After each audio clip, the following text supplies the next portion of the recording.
ओम नमः शिवाय। ओम नमः शिवाय। अथ श्री वायु महापुराण द्वादशोऽध्यायः योगोपसर्गकथनं। सूतवाच अत ऊर्ध्वं प्रवक्ष्यामि उपसर्गा यथा तथा प्रादुर्भवन्ति ये दोषा दृष्टतत्त्वस्य देहिनः।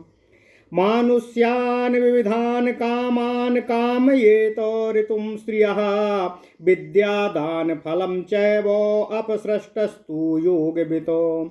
अग्निहोत्रं हविर्यज्ञमेतत् प्रपन्नं तथा माया कर्म धनं स्वर्गमुपसृष्टस्तु काङ्क्षति।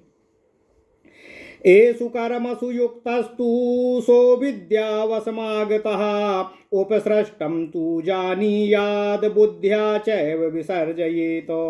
नित्यं ब्रह्म परो युक्ता उपसर्गात् प्रमुच्यते। जितप्रप्युपसर्गस्य जितश्वासस्य देहिनः। उपसर्गा प्रवर्तन्ते सत्त्वराजसतामसाः प्रतिभा श्रवणे चैव देवानां चैव दर्शनम्। भ्रमावर्तश्च इत्येते सिद्धिलक्षणसंहिताः विद्याकाव्यं तथा शिल्पं सर्ववाचा कृतानि तु। विद्यार्थाश्चोत्पत्तिष्ठन्ति प्रभावस्यैव लक्षणं। शृणोति शब्दान् श्रोतव्यान् योजनानां शतादधिदपि। सर्वज्ञश्च विधिज्ञश्च योगी चोन्मत्तवद्भवेत्। यक्षराक्षसगन्धर्वान् वीक्षते दिव्यमानुषान्। वेत्ति तांश्च महायोगी उपसर्गस्य लक्षणं। देवदानवगन्धर्वान् नृपींश्चापि तथा पितरन् प्रेक्ष्यते सर्वतश्चैव उन्मत्तं तं विनिर्दिशेत। भ्रमेण भ्राम्यते योगी चोद्यमानोऽन्तरात्मना। वर्तमानान्तबुद्धेस्तु ज्ञानं सर्वं प्रणश्यति। वार्ता नाशयते चित्तं चोद्यमानोऽन्तरात्मना। वर्तनाक्रान्तबुद्धेस्तु सर्वं ज्ञानं प्रणश्यति। प्रावृत्य मनसा शुक्लं पटम वा कम्बलं तथा। ततस्तु परमं ब्रह्मा क्षिप्रमेवानुचिन्तयेत। तस्माच्चैवात्मनो दोषांस्तूपसर्गानुपस्थितान् परित्यजेत मेधावी यदीच्छेत सिद्धिमात्मना। ऋषयो देवगन्धर्वा यक्षो रगमहासुराः उपसर्गेषु संयुक्ता आवर्तन्ते पुनः पुनः। तस्माद्युक्ता सदा योगी लब्ध्वाहारो जितेन्द्रियः। तथा सुप्तः सुसूक्ष्मेषु धारणां मूर्ध्नि धारयेत। ततस्तु योगयुक्तस्य जितनिन्द्रस्य योगिनः। उपसर्गा पुनश्चान्ये जायन्ते प्राणसंज्ञकाः। अपृथिवीं धारयेत सर्वांश तपश्चापोह्यनन्तरम्। ततोऽग्निं चैव सर्वेषामाकाशं मन एव च। ततः परां पुनर्बुद्धिं धारयेद्यत्नतो यति। सिद्धीनां चैव लिङ्गानि दृष्ट्वा परित्यजेत। पृथिवीं धारयामाणस्य मही सूक्ष्मा प्रवर्तते। आत्मानं मायते नित्यं पृथ्वी गन्धश्च जायते। आपो धारयमाणस्य आपः सूक्ष्मा भवन्ति। शीतारसाः प्रवर्तन्ते सूक्ष्माह्यामृतसन्निभाः। तेजो धारयमाणस्य तेजः सूक्ष्मं प्रवर्तते। आत्मानं मन्यते तेजस्तद्भावामनुस्पति। आत्मानं मन्यते तेजस्तद्भावमनुपश्यति। वायुं धारयमाणस्य वायुः सूक्ष्मा प्रवर्तन्ते। आत्मानं मन्यते वायुं वायुबन्धम्। आत्मानं मन्यते वायुं वायुवनमण्डलं भ्रमेत। आकाशं धारयमाणस्य व्योम सूक्ष्मं प्रवर्तते। पश्यते मण्डलं सूक्ष्मं घोषश्चास्य प्रवर्तते। आत्मानं मन्यते नित्यं वायुः सूक्ष्मा प्रवर्तते। तथा मानो धारयतो मनः सूक्ष्मं प्रवर्तते। मनसा सर्वभूतानां मनस्तु विशते हि सः बुद्ध्या बुद्धिं यदा युञ्जेत् तदा विज्ञाय बुध्यते एतानि सप्त सूक्ष्माणि विदित्वा यस्तु योगवितो परित्यजति मेधावी सा बुद्ध्या परमं व्रजेत यस्मिंश्च संयुक्तो भूत ऐश्वर्यलक्षणे तत्रैव संगम भजते तेनैव प्रविनश्यति तस्माद् विदित्वा सूक्ष्माणि संसक्तानि परस्परं परित्यजति यो बुद्ध्या सः परं प्राप्नुयाद् द्विजः दृश्यते हि महात्मानो ऋषयो दिव्यचक्षुषा। ओम नमः शिवाय। संसक्ताः सूक्ष्म भावेषु ते दोषास्ते सुसंगिताः तस्मान् निश्चयाः कार्याः सूक्ष्मेष्वेह कदाचन ऐश्वर्याज्जायते रागे विरागं ब्रह्म चोच्यते विदित्वा सप्त सूक्ष्माणि षडंगं च महेश्वरं प्रधानं विनियोगज्ञः परं ब्रह्माधिगच्छति सर्वज्ञता तृप्तिरनादिबोधः स्वतन्त्रतः नित्या सर्वज्ञता तृप्तिरनादिबोधा स्वतंत्रता नित्यमलुप्त शक्ति अनंत शक्तिश्च विभोर्विधिज्ञाः षडाहुरग्नानि महेश्वरस्य नित्यं ब्रह्मधनो युक्ता उपसर्ग प्रमुच्यते जितश्वासोपसर्गस्य जितरागस्य योगिनः एका वही शरीरेऽस्मिन् धारणा सर्वकारिकामिकी एका वही शरीरेणास्मिन् धारणा सर्वकामिकी विशेष्यता द्विजो युक्तो यत्र यत्रार्पमेन मनाः भूतन्या विशते वापि त्रैलोक्यं चापि कंपयेत एतया प्रविशेद्देहं हित्वा देहं पुनस्त्वह्य मनोद्वारं हि योगानामादित्यं चाभिनिर्दिशेत आदानादिक्रियाणां तु आदित्य इति चोच्यते एतेन विधिना योगी विरक्तः सूक्ष्मवर्जितः प्रकृतिं समतिक्रम्य रुद्रलोके महीयते ऐश्वर्य गुण संप्राप्तं ब्रह्मभूतं तु तं प्रभुं देवस्थानेषु सर्वेषु सर्वतस्तु विनिवर्तते पैशाचेन पिशाचाश्च राक्षसेन च राक्षसान् गन्धर्वेण च गन्धर्वान् कौबेरेण कुबेरजान् इन्द्रमेन्द्रेण स्थानेन सौम्यं सौम्येन चैव हि प्रजापतिं तथा चैव प्राजापत्येन साधयेत ब्राह्मं ब्राह्मेण चाप्येव ब्राह्मेण चाप्येव मुपामन्त्रयते प्रभुं तत्र सक्तस्तु उन्मत्तस्तस्मात् सर्वं प्रवर्तते नित्यं ब्रह्मपरो युक्तः स्थानान्येतानि वै त्यजेत असज्यमानः स्थानेषु द्विजा सर्वो गतो भवेत्। ओम नमः शिवाय। ओम नमः शिवाय। ओम नमः शिवाय। ओम नमो भगवते वासुदेवाय। ओम देवकी सुख गोविंदादेव जगतपति देहि में तनियम कृष्ण त्वाम अहम शरणम गतः। ओम नमः शिवाय।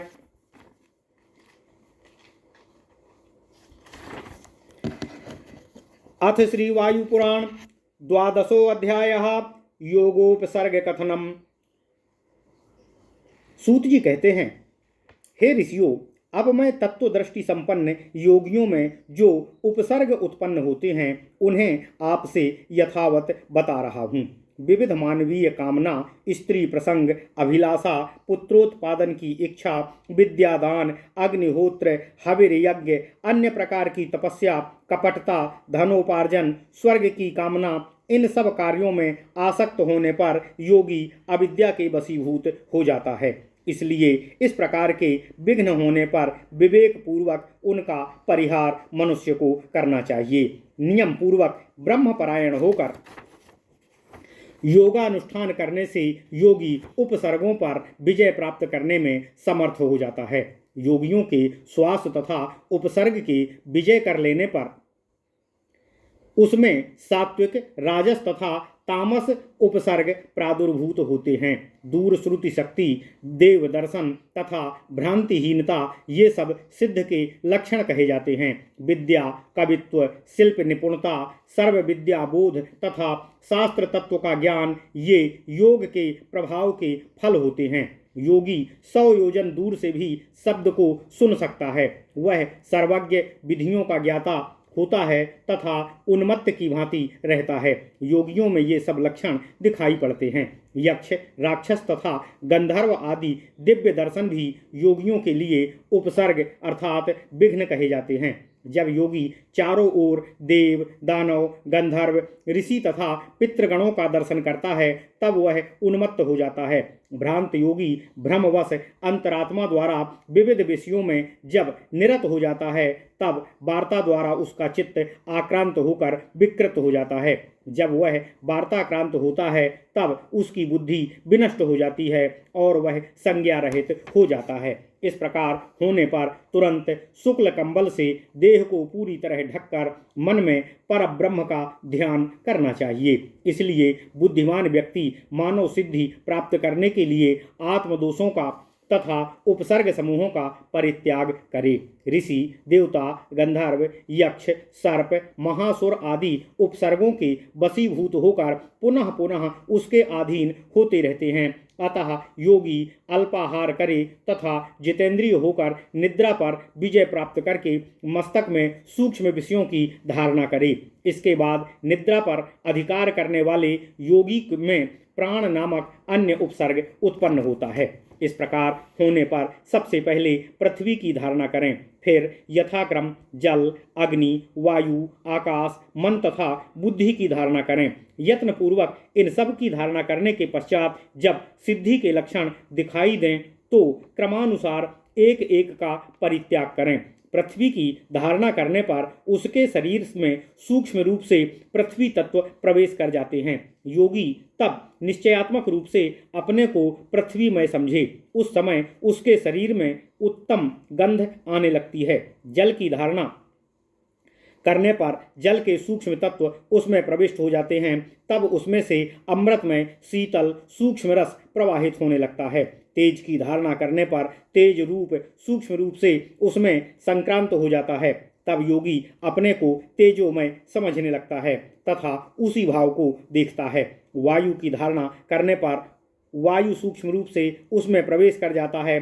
तब योगी अपने को वायुमय समझने लगता है तथा वायुमंडल में भ्रमण करने में समर्थ हो जाता है। आकाश की धारणा करने पर आकाश सूक्ष्म रूप से उसमें प्रवेश कर जाता है। तब योगी ध्वनि संपन्न हो जाता है और सूक्ष्म मंडल के दर्शन उसे होने लगते हैं। मन की धारणा पर सूक्ष्म मन का संचार होता है। तब योगी सर्वभूतों के मन में आत्म मनोनिवेश करने में समर्थ हो जाता है। बुद्धि द्वारा जब बुद्धि की धारणा की जाती है तब योगी सभी तत्वों को जानने में समर्थ हो जाता है।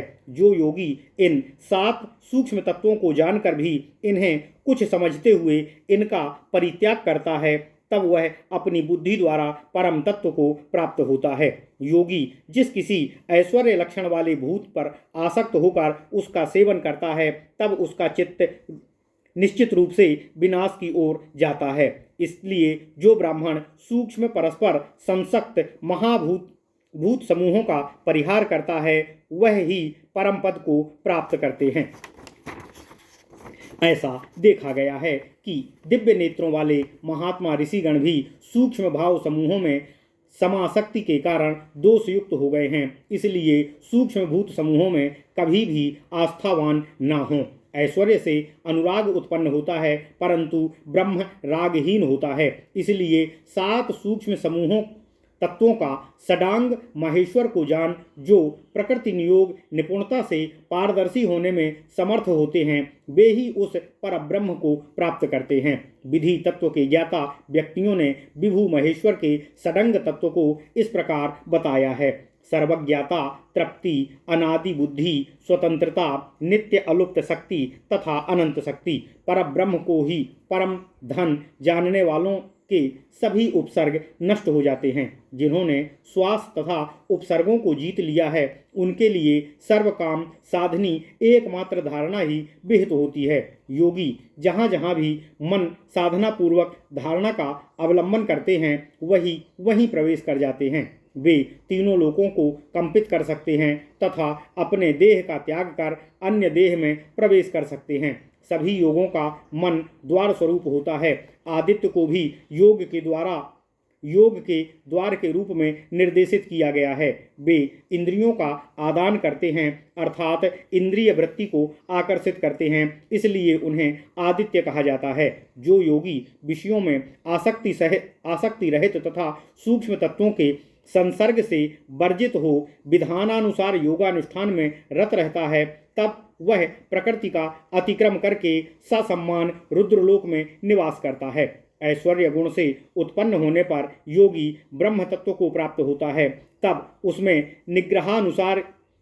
निग्रहानुग्रह की शक्ति दृष्टिगोचर होने लगती है। उस अवस्था में वे देव स्थानों पर भी धारणा न करें। तब वे अपने पैशाचिक गुण से पिशाचों को, राक्षस गुण से राक्षसों को तथा गंधर्व गुण से गंधर्वों को, यक्षीय गुण से यक्षों को, ऐन्द्र गुण से इंद्र को, सौम्य गुण से सोम को तथा प्राजापत्य गुण से प्रजापति की साधना करें। योगी ब्रह्म गुण से ब्रह्मा की भी साधना करें। वे प्रभु ही सभी कार्यों के प्रवर्तक हैं। उनमें एकनिष्ठ होने पर योगी उन्मत्त हो जाता है, उन्हीं से उसका प्रवर्तन होता है। इसलिए इन सब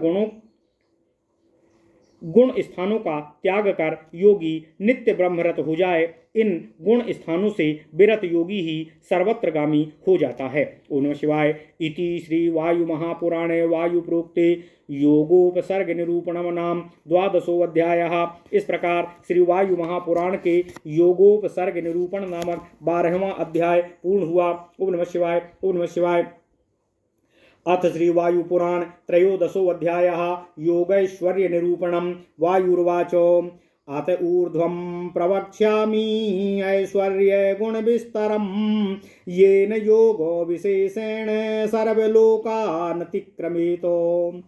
तत्राष्टो गुणमैश्वर्यं योगिनां समुदाहृतं तत्सर्वं क्रमयोगेन उच्यमानं निबोधत। अणिमा लघिमा चैव महिमा प्राप्तिरेव च प्राकाम्यं चैव सर्वत्र ईशित्वं चैव सर्वतः। वसित्वमथ सर्वत्र यत्र कामो वसायिता तच्चापि विविधं ज्ञेयमैश्वर्यं सर्वकामिकं। सावध्यं निरावध्यं च सूक्ष्मं चैव प्रवर्तते। सावध्यं नाम यत्तत्त्वं पंचभूतात्मकं स्मृतम्। निर्वध्यं तथा नामो पंचभूतात्मकं स्मृतम्। इन्द्रियाणि पुनश्चैव अहंकारश्च वै स्मृतम्। तत्र सूक्ष्म प्रवृत्तस्तु पंचभूतात्मकं पुनः। इन्द्रियाणि मनश्चैव बुद्ध्याहंकार संगितः। तथा सर्वमयं चैव आत्मस्थाख्यातिरेव च। संयोग एवं त्रिविध सूक्ष्म विश्वेव प्रवर्तते। पुनरष्ट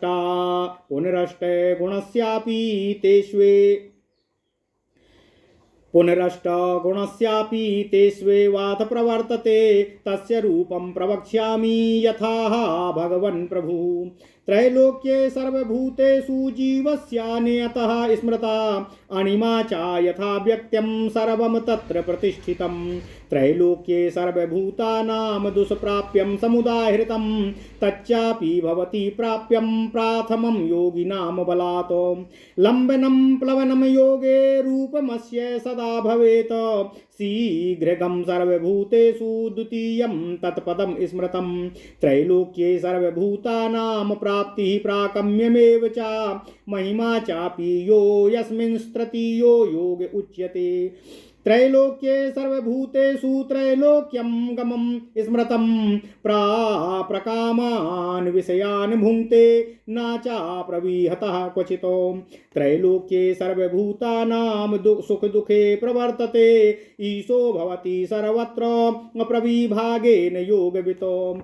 वस्यानि चैव भूतानि त्रैलोक्ये सचराचरे। भवन्ति सर्वकार्येषु इच्छतो न भवन्ति च। यत्र कामा समावसा इत्यम त्रैलोक्ये सचराचरे इच्छया चेन्द्रियाणि अस्युर्भवन्ति च न भवन्ति च शब्दः स्पर्शो रसो गन्धो रूपं चैव मनस्तथा प्रवर्तेस्य चेच्छा तो न भवन्ति यथेच्छया न जायते न म्रियते भिद्यते न चाच्छिद्यते और न दह्यते न मुह्येत हीयते न च लिप्यते न क्षीयते न क्षरति न खिद्यति कदाचन क्रियते चैव सर्वत्र तथा विक्रियते न च अगन्ध रसरूपस्तु स्पर्श शब्द विवर्जितः अवर्णो ह्यस्वरश्चैव तथा वर्णस्य कर्हिचित् भुङ्क्तेऽथो विषयांश्चैव विषयैर्न यायुज्यते